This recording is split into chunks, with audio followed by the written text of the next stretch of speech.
Hello, my name is Olivia. Today I'm going to talk a little bit about my investigation into the concept of becoming.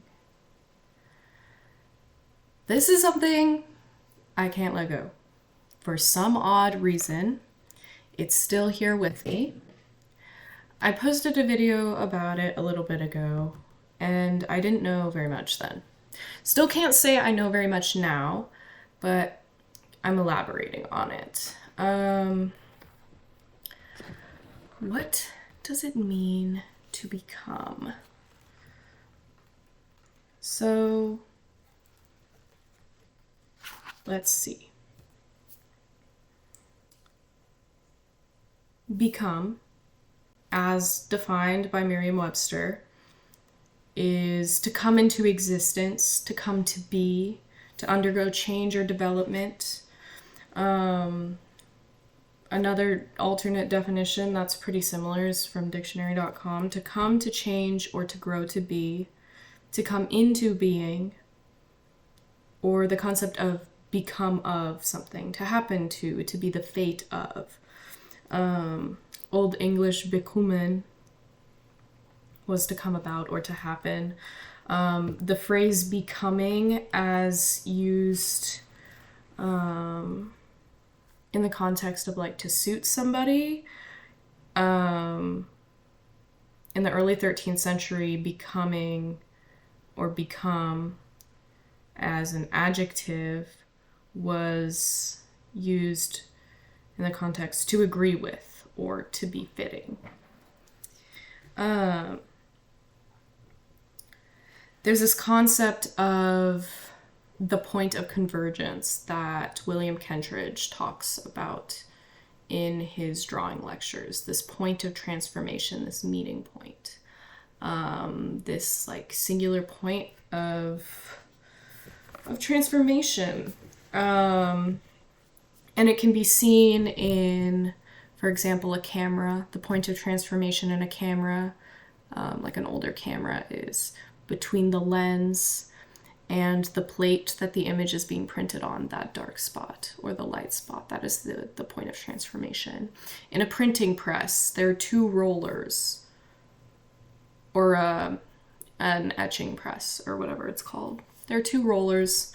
You put the plate with the ink on it and the paper on one side, and you roll it through, and on the other side there is a print. And this is sort of like idealized version of a point of transformation. I mean, even though it does physically exist, there are these examples. But that point of transformation is not the entire concept of becoming. I don't think. In one of Kentridge's lectures, he says, something is growing within, changing the outside form, becoming itself. It's like this meeting, like between the internal and the external.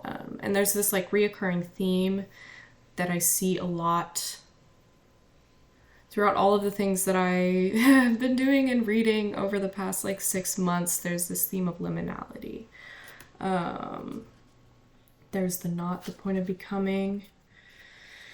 Okay, I want to talk a little bit about liminality, because that's something I've been thinking about. I was reading this theory paper that one of my classmates wrote about... Actually, I'm just gonna go grab it. Be right back. Okay.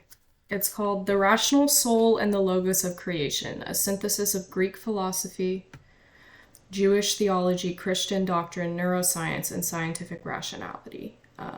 This is by Rome Smith, who is an undergraduate student, just like I am.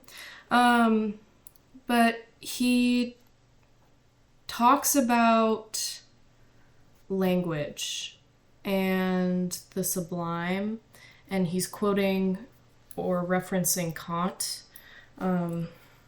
Immanuel Kant's idea of the sublime. So I'm just going to read it. True sublimity begins when language reaches its limit. Where words fail, the sublime begins. It is the tremor between what is seen and what cannot be said. It is the tremor between what is seen and cannot be said. That's liminality, I think. Then is liminality the sublime? I think about like Kant's idea of free play between imagination and understanding, and these two spheres that kind of work together in a dance to bring about pleasure in something. And this is him talking about like aesthetic judgment, which doesn't really have to do with becoming, but these are all related somehow, and I'm trying to make those connections, and you're just here with me. We can only see what we believe, which is true. We can only see what we believe. Then is sight subjective? We are taught that sight is objective, that what you see is what you believe, but you can only believe what you see, or you can only see what you believe. Right? Okay. Why are we taught of its objectivity? Why are we taught that the written word is the end-all be-all when it is a falsification of language in and of itself? This is something that is talked about by Saussure in his, oh, please forgive me for mispronouncing that, in his course on general linguistics. He talks about how there's this falsification of language that happens.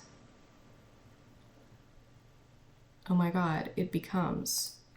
Okay, I'm quoting now from his course on general linguistics.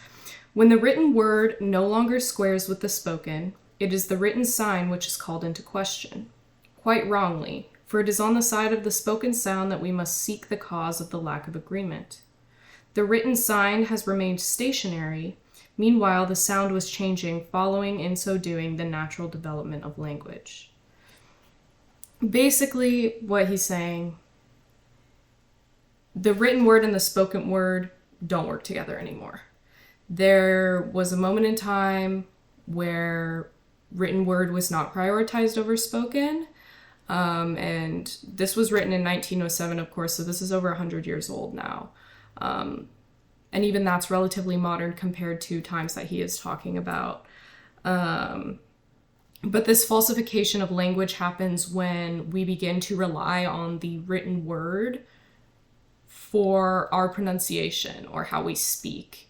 Especially in the English language, things are spelled very strangely because it's a conglomeration of so many different languages and different roots from all over the world, and just it breaks every rule that it has. It's fascinating. I wrote falsification of language by the written sign when the written word is raised to or surpasses the spoken word, which is kind of what happens. Especially nowadays, we're taught in the Western education system to trust more the written word than we are to trust the words of our fellow peers, because we have to fact check everything. And there's pros and cons to this distrust. It's good to have a critical lens about things, I think, and it's definitely a good skill to have, to be wary and to fact check the things that you see. But to some degree, this amount of mistrust is a little bit despicable. Anyways, the words, thus, words that are written incorrectly are then pronounced incorrectly, which is the corruption and falsification of language. Why we have so many weird spellings and so many different pronunciations now. Right? Okay, let's get back to what I was actually talking about. Okay, we live in the tension between what is and what could be. This, I believe, is the state of becoming. right? The tension between what is and what could be. That is something that Robin Wall Kammerer says in Serviceberry. The tremor between what is seen and what cannot be said. I'm just going to read a little bit of my writing, what I wrote about this. The space between an art piece and its audience, between an artist and their piece, public to the world. The space between the spoken word and its written descendant, between the written record and the corrupted speech. What is seen and cannot be said, to try and put words to a human being, a friendship, a feeling, feels at times impossible. The space between, the sublime. Liminality, the sublime. The space where creation lies, where questions arise, where for once we can finally sigh. The space between the signifier and the sign, the myth of language cries. Transmutation of the truth, words become confining, liberating and confining. Words become confining, so of course the sublime lives between what is seen and what cannot be said. Right? Okay. Where does true expression exist? In between what cannot be seen, at the heart of the stone, the invisible pit lying in your gut that cannot be seen or known, only sensed and felt. The sublime you may spend your whole life attempting to realize. I'm going to talk a little bit about the sublime now, because after this, I was like, what does this mean?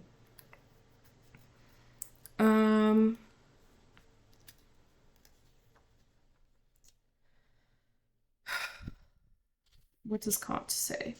So in Kant's critique of judgment, I'm just readjusting really quick. In Kant's critique of judgment, section 23, which is the Analytic of the Sublime, he says, the liking is connected with the mere exhibition or power of exhibition, i.e., the imagination, with the result that we regard this power, when an intuition is given us, as harmonizing with the power of concepts, i.e., the understanding of reason. Okay. The sublime can also be found in a formless object, insofar as we present unboundedness, either as in the object or because the object prompts us to present it, while yet we add to this unboundedness the thought of its totality. Totality. This is something that Hegel talks about. Totality. God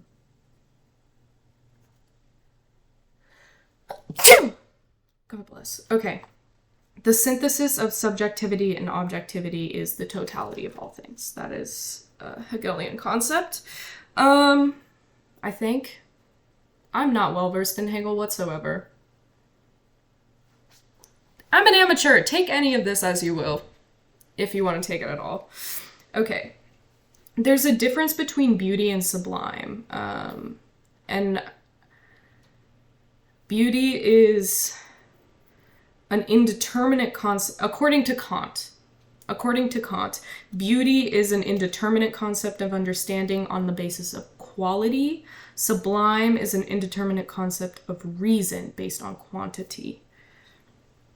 So he says, the other liking, parentheses, the feeling of the sublime, is a pleasure that arises only indirectly. It is produced by the feeling of a momentary inhibition of the vital forces, followed by an immediate outpouring of them, all the stronger. Hence, it is an emotion. Liking for the sublime contains not so much as a positive pleasure as rather admiration and respect. That's why I feel that the sublime and liminality are connected. Sublime is like it's unboundedness, this indirectly described thing, this it is a pleasure that arises only indirectly, right?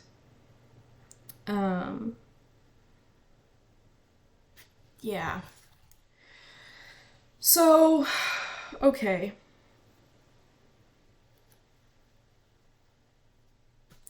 How does one become? How does one come into being? I don't know. Rolling through the point of transformation, that is the process of becoming. But you're always becoming, you never become. You're always becoming, you never become. And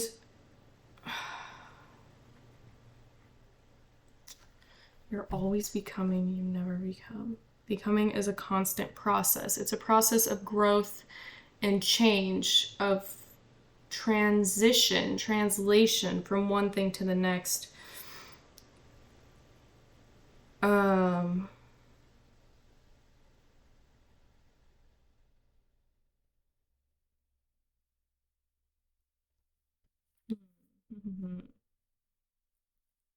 does one come into being?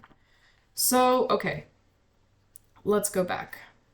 The definition of being, by Merriam-Webster, is the quality or state of having an existence, something that is conceivable and hence capable of existing, something that actually exists, the totality of existing things, conscious existence or life, the quality that constitutes an existent thing, an essence, a living thing. There's also being as an adjective, which means the present, e.g., the time being. And there's another quote that Rome says, where is it? In this paper as well, where in the section, the sacramental answer to suffering, he says, the answer is not theory, it is presence. The answer is not theory, it is presence. We can have our heads up in the clouds all day long with these theoretical frameworks, but really it is being here. How does one come into being? Presence. There is this eternal suffering. To live is to suffer or experience suffering, right? You won't suffer every single day of your life, but to live is to experience inherent suffering. That's just what it means to exist. And that can be argued with, that can be dealt with. I've also said to know God is to exist. I've talked about that before. But where is it? What was I writing?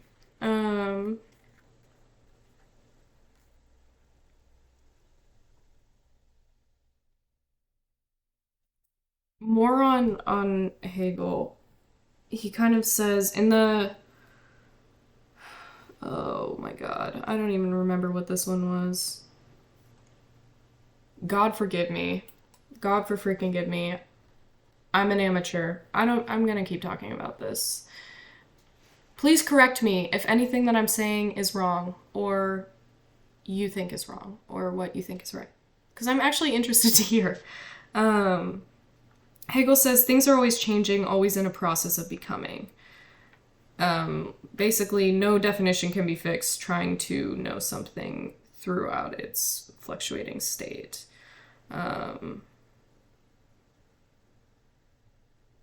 Things are always in a state of progress. Spirit progressively unfolds through history, driving towards freedom. Freedom as the truth of spirit. I still don't really understand what the spirit means, but there's this idea of historical materialism. I think that's what it is. To know that there are no new ideas. There can be new synthesizing of ideas, but there's no actually new ideas.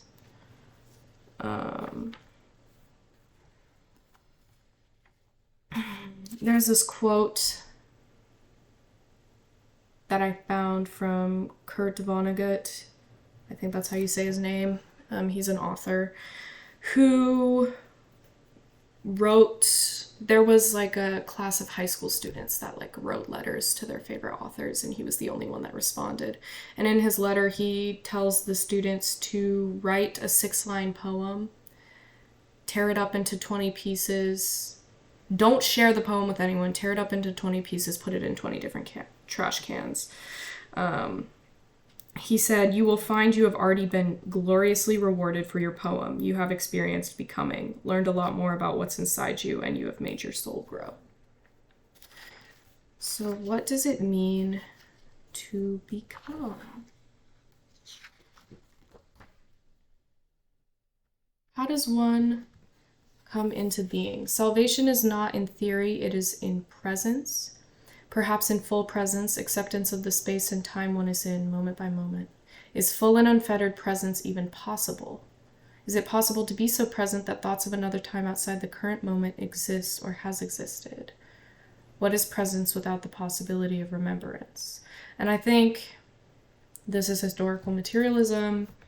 Maybe we can't exist without the past. We can't exist in the present without the past. So I don't know if it's possible to fully presently exist, and therefore we cannot fully be without suffering or having remembered some sort of suffering. Let's see. What else? What else? Is liminality the only place where the truth lies? There's no singular truth, so I don't know if I can say that. Okay. There's this phrase, obviously.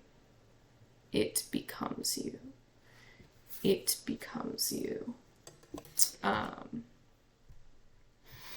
Meaning it suits you, it seems a part of you, i.e., like the dress becomes you, right? The dress is wearing you, not the dress wearing you or you wearing the dress, rather you are one with the dress.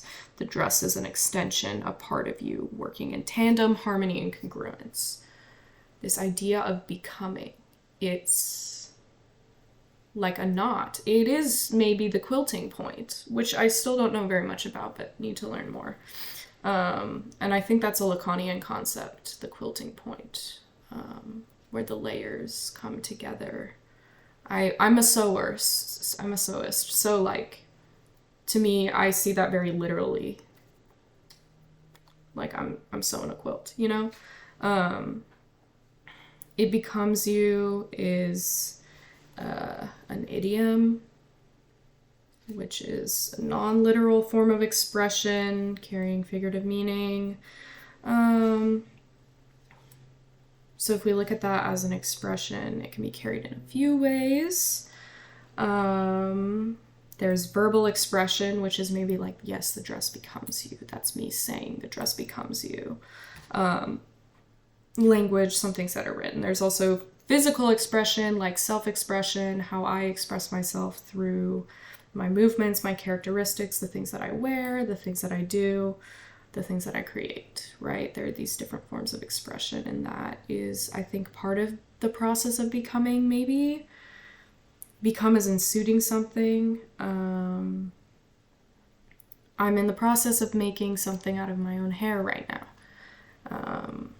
The hair is a suit of sorts, covering the body without being well tailored. But I do not become the suit that entangles me. The suit becomes me. I do not become the suit. Does that make sense? Maybe not. There's also the sense of unbecoming. It doesn't suit you or it makes you look bad. I was looking up what it means to become, and I came across, I'm not really religious, but I do own a Bible. I came across this section that talks a little bit about becoming. It's in 1 Corinthians, let's see, 9,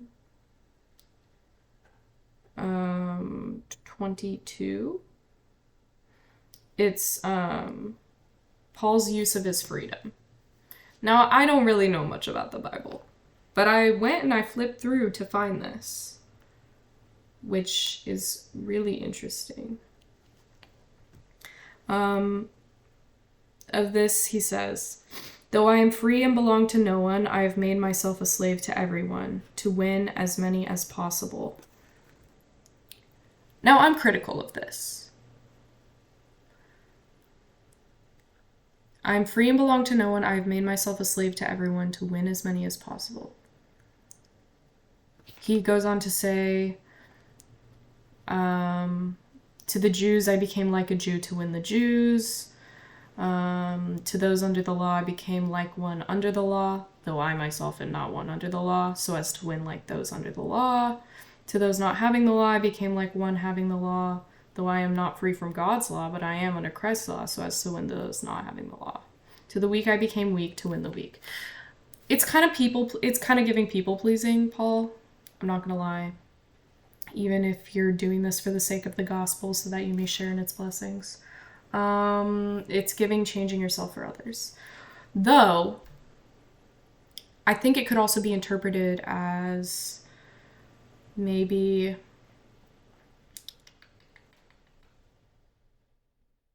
like empathy, trying to put yourself in other people's shoes to understand them better, maybe. But the quote that I'm thinking that I have, he says, "To the weak I became the weak to win the weak," right? "I have become all things to all people, so that by all possible means I might save some. I do this for the sake of the gospel, that I may share in its blessings." I have become all things to all people, so that by all possible means I might save some.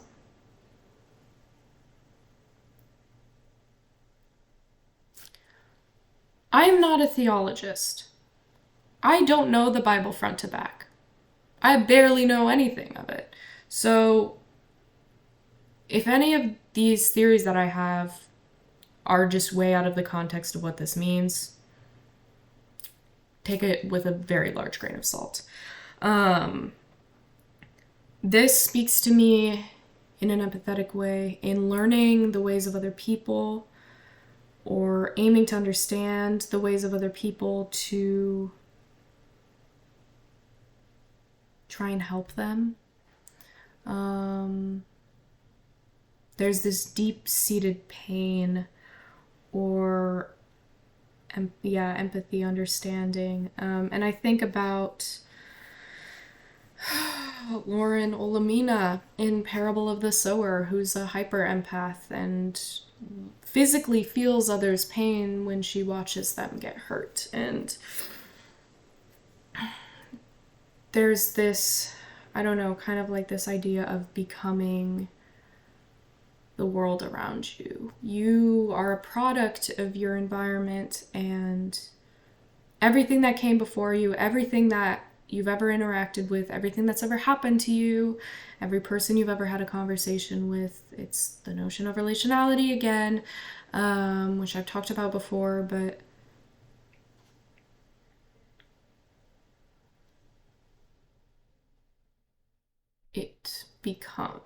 we become our environment, we become ourselves, our history. We are in a constant state of becoming. There's no one answer. This is a constant state of transformation, a constant state of growth. That is what life is. And maybe becoming is uncomfortable, growth is uncomfortable, change is uncomfortable, but it is needed. It is what is life. That's just how life is. Life is to grow and change and become.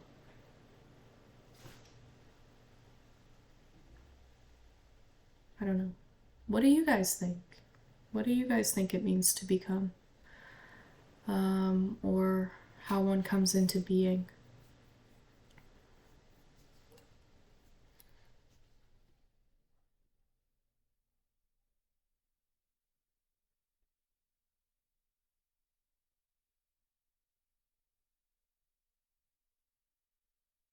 Let me know.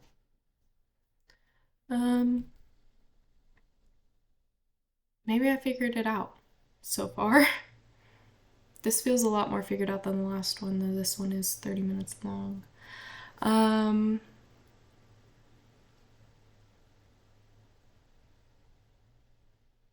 Yeah.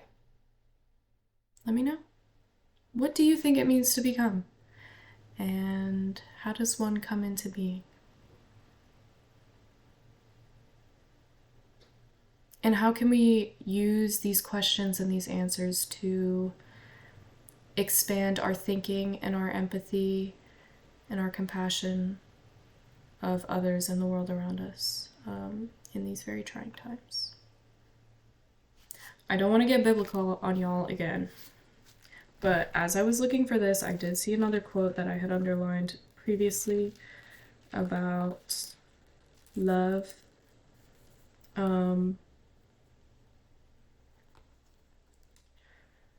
Love is indispensable. 1 Corinthians 13:3. If I give all I possess to the poor and give over my body to hardship that I may boast, but do not have love, I gain nothing. Love is patient, love is kind, it does not envy, it does not boast, it is not proud. It does not dishonor others, it is not self-seeking, it is not easily angered, it keeps no records of wrong. Love does not delight in evil, but rejoices with the truth. It always protects, always trusts, always hopes, always preserves. Love never fails.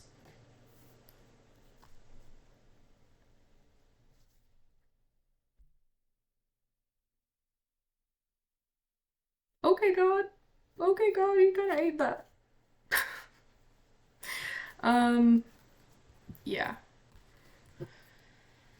Thank you for coming to my little philosophical conversation today. As always, if you have any extra thoughts or questions or comments or concerns, let me know. And I will get back to you. Much love, as always. If you're still here, have a wonderful day.